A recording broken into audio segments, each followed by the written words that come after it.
नमस्कार मित्रांनो, सीड्स किचनमध्ये तुमचं मनपूर्वक स्वागत। आज आपण पाहणार आहोत सुक्या गोलम्याची रेसिपी।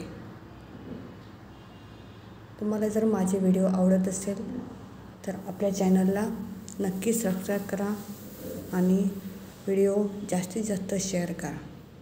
त्यासाठी इथे मी 1 चमचा तेल घेत आहे। नंतर त्यात 5-6 कढीपत्त्याची पाने टाकायची। 2 छोट्या हिरव्या मिरच्या घेतलेल्या आहेत, त्या टाकून घ्यायच्या।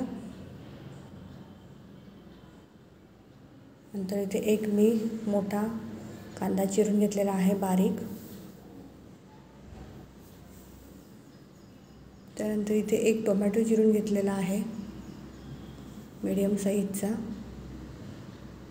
कांदा आणि टोमॅटो चांगला मिक्स करायचा।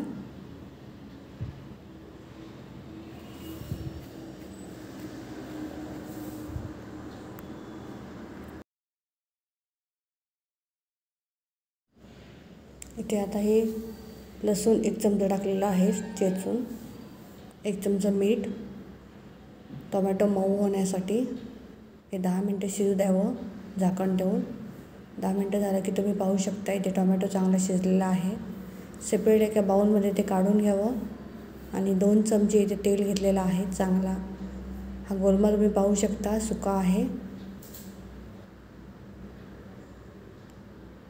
यामध्ये गोलमा टाकायचा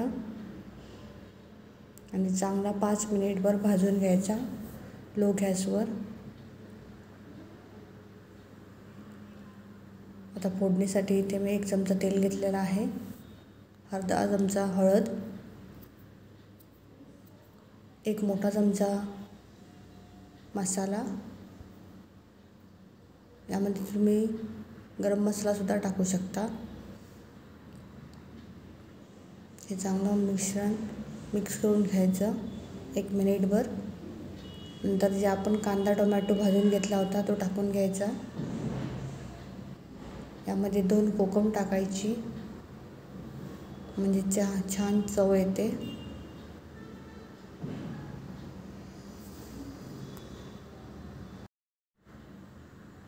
नंतर यामध्ये अर्धा कप किंवा 1 कप पाणी घालून 10 मिनिटासाठी शिजू द्यावं। 10 मिनिटांनंतर तुम्ही पाहू शकता आपला सुका गोलमा झालेला आहे। छानपैकी असा कांदा आणि टोमॅटो मऊसूत झालेला आहे। भाकरीबरोबर छान लागतो। इथे चिरून घेतलेली चवीसाठी कोथिंबीर घालायची थोडीशी। भातासोबत किंवा तांदळाच्या भाकरीसोबत 1 नंबर लागतो। तुम्ही ही रेसिपी करून बघा आणि मला कमेंटमध्ये नक्की सांगा।